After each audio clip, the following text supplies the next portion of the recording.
च्या अखंड जप यज्ञ नामसप्ताला आरंभ होईल।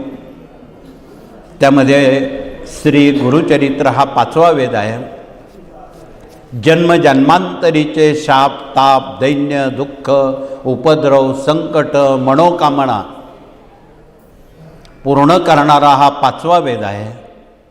म्हणून आपण प्रत्येकानं श्री गुरुचरित्र 7 दिवसाचं एक पारायण करण्याचं प्रयोजन करावं, मनापासून करावं, पाट्या टाकल्यासारखं नको।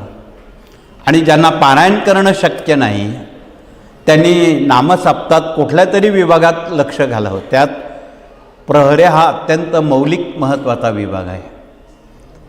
त्यांनी भगिनी असतील तर त्यांनी दिवसभरात दर 2 तासाला संख्येनुसार प्रहरे बदलावेत।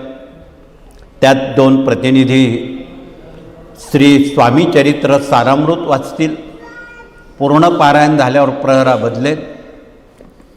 2 प्रतिनिधी श्री स्वामी समर्थ तुळशीच्या माळेवर श्री स्वामी समर्थ जप करतील आणि 2 प्रतिनिधी विण्या वादन करतील, विण्याचं वादन करतील। जर आपण दर गुरुवार रविवारला इथे यज्ञभूमी त्याचं प्रशिक्षण देत आहोत नकळत, आणि हे प्रशिक्षण नामसप्ताच्या प्रहऱ्याला अतिउपयोगी आहे। आणि त्या प्रहराची सेवा एवढी महत्त्वाची आहे, तुम्ही घरी जाईपर्यंत तुमचे कामं मार्गी लागतात, असा अनुभव इथे सेवेकरी सांगतात। एवढी जादू या आध्यात्मिक सेवेत आहे।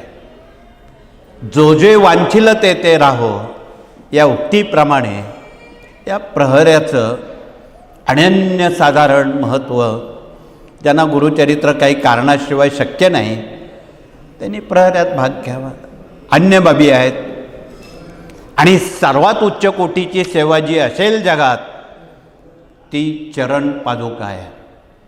आपण जी पादत्राणे बाहेर काढतो, न संकोच करता जो कोणी ती पादत्राणं स्वच्छ करून त्याच्या हातात देईन ज्याची त्याची, त्याला 7 गुरुचरित्र पारायण केल्याचं श्रेय एकट्याला मिळणार आहे। आपणाला आठवत असेल